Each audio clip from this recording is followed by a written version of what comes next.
Minor പറഞ്ഞപ്പോഴും ഇദ്ദേഹം എന്താക്കി ഇവൻ അടിക്കാൻ പോയി മുട്ട വെച്ച് ഇങ്ങനെ ആക്കുന്നു. സാർ എടുക്കുന്നത് അപ്പൊ നമ്മൾ വീടെടുത്തു. അപ്പൊ ഇദ്ദേഹം കൂടുതൽ റൂഡായി. എന്നിട്ട് ഏത് പോലീസാറിനെ വെച്ച് എന്നിട്ട് നമ്മൾ പിന്നെ പറഞ്ഞു എടാ നീ എന്താ അടിച്ചിട്ടുണ്ടോ, എന്താ പൊടി അടിച്ചിട്ടുണ്ടോ, കള്ളു അടിച്ചിട്ടുണ്ടോ, എന്താ സാധനം എടുക്കണം, എന്റെ ബ്ലഡ് ടെസ്റ്റ് ചെയ്യാൻ വേണ്ടി നമ്മളൊന്നും ചെയ്തിട്ടില്ല. വേറെ എന്തോ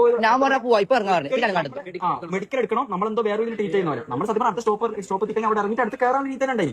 ഒന്നെങ്കിൽ പറയാം മോനെ അടുത്ത സ്റ്റോപ്പിലേക്ക് ഇറങ്ങിക്കോ, അടുത്ത സ്റ്റോപ്പ് എത്തി. ആ സമയത്ത് പറഞ്ഞു. അപ്പൊ നമ്മൾ ഇറക്കി വിട്ടില്ല. നമ്മൾ കുറെ സംസാരിച്ചു. സാറേ നമ്മൾ ഇറങ്ങട്ടെ ഇപ്പൊ ഇറങ്ങാനായില്ല, ഷൊർണൂർ സ്റ്റേഷനിൽ അത് മെമ്മോ ചെയ്തെന്നാലും പറഞ്ഞു. നമ്മൾ വീടിയ സമയത്ത് ആദ്യം പറഞ്ഞു ഒരിക്കലും വീട് എടുക്കുന്നത്. പക്ഷെ നമ്മൾ സേഫ്റ്റിക്ക് വേണ്ടി വീട് എടുത്തത്. നമ്മൾ ഒരു ഭാഗത്ത് നമ്മൾ ആദ്യം അപമര്യാദയായിട്ട് പെരുമാറിയില്ല. നമുക്ക് അതിന്റെ മുട്ടേച്ചൊക്കെ നമ്മൾ എടുത്തിട്ടുണ്ട്.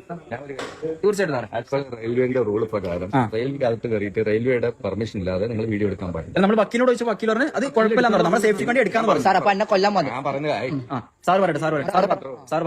നിങ്ങൾ ഇവിടെ വന്നിട്ട് ചിലവരും ട്രെയിൻ മൂവ് ആവുന്ന സമയത്ത് ഇങ്ങനെ അതൊന്നും പാടുന്നു പറ്റില്ല. പിന്നെ നിങ്ങൾ യാത്ര ചെയ്യുന്ന സമയത്ത് നിങ്ങൾക്കെതിരെ അനഗതമായിട്ടുണ്ടാവുകയാണെങ്കിൽ അത് വീഡിയോ എടുക്കാനുള്ള പെർമിഷൻ ഉണ്ട്, നിങ്ങൾ ചെയ്യാം. ഇദ്ദേഹത്തിന് ഇത് ആധാർ കാർഡ് കിട്ടിയ ആധാർ കാർഡ് ആധാർ കാർഡ് മനസ്സിലാക്കി തന്നിട്ടില്ല. അല്ല അത് അതില്ലേ അതുണ്ടാവും. ഇതുവരെ വീഡിയോ എടുത്തല്ല ശരി. ഓഫീസിൽ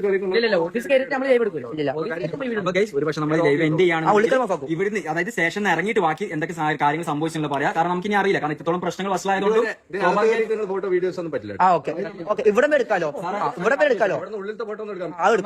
നമ്മളെ സേഫ്റ്റി ഉണ്ടെങ്കിലും നമുക്ക് പ്രശ്നം ഉണ്ടാവില്ല. നമുക്കപ്പോ മൊബൈൽ പോസ്റ്റ് ചെയ്താൽ ലൈവ് ഓണാക്കി പുറത്തു ഞാൻ പോയിട്ട്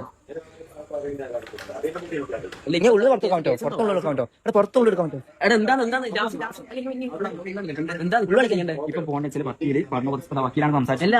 ഈ അനുസരിച്ചിട്ട് ശ്രീജിത്ത് ടി.ടി.ആർ നമ്മളെ പേരിൽ കേസ് കൊടുക്കുന്നത്. അല്ല അദ്ദേഹത്തിന് നമ്മളെ കൊടുക്കേണ്ടത്. മൂപ്പറവിടെ പിടിച്ചടിക്കാൻ നോക്കി തിരിച്ചു പോയില്ലേ? മൂപ്പറവിടെ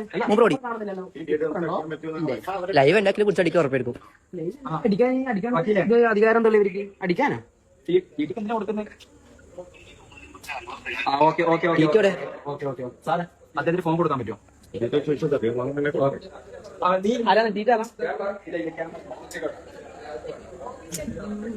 ഓഫീസിൽ ക്യാമറ കാണിക്കും. ഉള്ളിൽ കൊണ്ട് പോയിട്ടോ, പുറത്ത് പോയില്ല. വേണ്ട എന്തിനാണ് അകത്തേക്ക് എടുക്കുന്നില്ല? അകത്ത് എടുക്കുന്ന മുമ്പിൽ ഞാനുണ്ട്. പൊന്നു മേഡമേ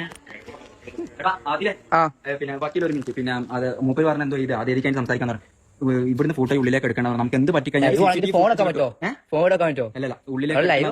നമുക്ക് എന്ത് സംഭവിച്ചാൽ CCTV ഫുട്ടേജ് ടൈമും വീഡിയോ എടുത്തോണ്ടിരിക്കുന്നത്. എന്റെ കൂട്ടുകാർ അങ്ങനെ ഇഷ്ടം എന്റെ സേഫ്റ്റി പിന്നെ ഇവിടെ ഇപ്പൊ ട്രെയിനിന്റെ ഉള്ളിൽ എന്താ സാറ് കടത്തല്ലോ. സാറ് മര്യാദ സംസാരിക്കും. ഇവിടെ നമ്മളെ സേഫ്റ്റി സാറേ, നമ്മളെ സേഫ്റ്റി എടുക്കുന്നതാണ്. സാറ് ഇപ്പൊ മര്യാദക്ക് സംസാരിച്ചത്. സാറ് സംസാരിച്ചോളല്ല ബാക്കിയാണ് സംസാരിച്ചത്. സാറ് മര്യാദക്ക് സംസാരിച്ചത്. വീഡിയോ എടുക്കേണ്ട കാര്യം എന്താണ്? നമ്മളെ സേഫ്റ്റിക്ക് സാറേ.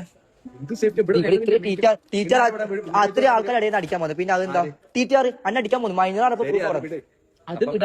അടിക്കാൻ പോകുന്നത്. അപ്പൊ എന്താ പറഞ്ഞത്? പിന്നെ വേറെ ടീച്ചറിനെ അടിക്കാൻ വന്ന കേസ് എടുക്കുന്നു. അത് പ്രൂഫ് ഉണ്ട്, ഫുൾ വീഡിയോ പ്രൂഫ് ഉണ്ട്. അതൊക്കെ ഓക്കെ. ഇതിനകത്ത് ആവശ്യത്തിൽ കൂടെ ക്യാമറ ഉണ്ട്. ഒന്ന് അവിടെ രണ്ടെണ്ണം ഉണ്ട്. ക്യാമറ ഒന്നും എടുക്കണ്ട. നിങ്ങൾക്ക് വല്ല പ്രശ്നമുണ്ടെങ്കിൽ അവിടെ എന്താണ് ഫുട്ടേജ് കിട്ടും. മനസ്സിലായോ? CCTV ഫുട്ടേജ് കിട്ടും. നിങ്ങൾക്ക് അങ്ങനെ ആവശ്യമുണ്ടെങ്കിൽ അല്ല ലീഗലായിട്ട് വന്നു കഴിഞ്ഞാൽ മനസ്സിലായോ? അതുകൊണ്ട് അതിനകത്ത് കയറുമ്പോൾ നിങ്ങളുടെ ക്യാമറ ഓഫ് ചെയ്യും. അപ്പോ സ്റ്റേഷനിലുള്ള പരിപാടി ചെയ്യുന്നവരെ നമുക്ക് ഇവിടെ എന്റർടൈൻമെന്റ് ആക്കാം. ശരി. പൊന്നു സാറ് ട്രെയിനിലുണ്ടായിരിക്കുമ്പോ സാറിന് ഇതിനെ കുറിച്ച് പറയാനുള്ള പറഞ്ഞു. ഹലോ ഒന്നും പറയാനില്ല. പറഞ്ഞോ. ആര് കാണിട്ടെ ലൈവ് ഓണായാലും ഒന്നും വിടുന്നില്ല. ലൈവ് കട്ടായി നടന്നവര് ഒരു സാധനം പൊട്ടിക്കാത്ത പോലെ ഇപ്പൊ സാധനം കണ്ടവരങ്ങ് മനസ്സിലായി. ഒരു പ്രശ്നമില്ല, ഒന്നുമില്ല. ട്രെയിനർ എന്തൊരു വർത്താനം ഇപ്പൊ എന്താ ഉറപ്പാണ്. ഒരു പ്രശ്നമില്ല. നമ്മളെ ഡീൽ ചെയ്തതിനെ നീ അത് വിളിച്ച് വക്കീൽ വിളിച്ച് ഒരു പ്രശ്നമില്ല. ഓക്കെ വിളിക്കാൻ പറഞ്ഞ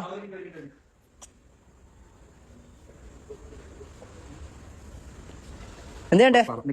ഞാൻ എന്തേണ്ടപ്പോ ആരടിക്കാന്? പോലീസുകാർ എന്തിനും അടിക്കും? പോലീസുകാർ എന്തിനാ നമ്മൾ അടിക്കുന്നത്? പോലീസുകാരൊന്നും അടിക്കൂല. നീ ഒന്നും പഠിക്കണ്ട. ഇഷ്ടം അഥവാ അടിക്കാൻ വന്ന് ഓടിക്കോളാം.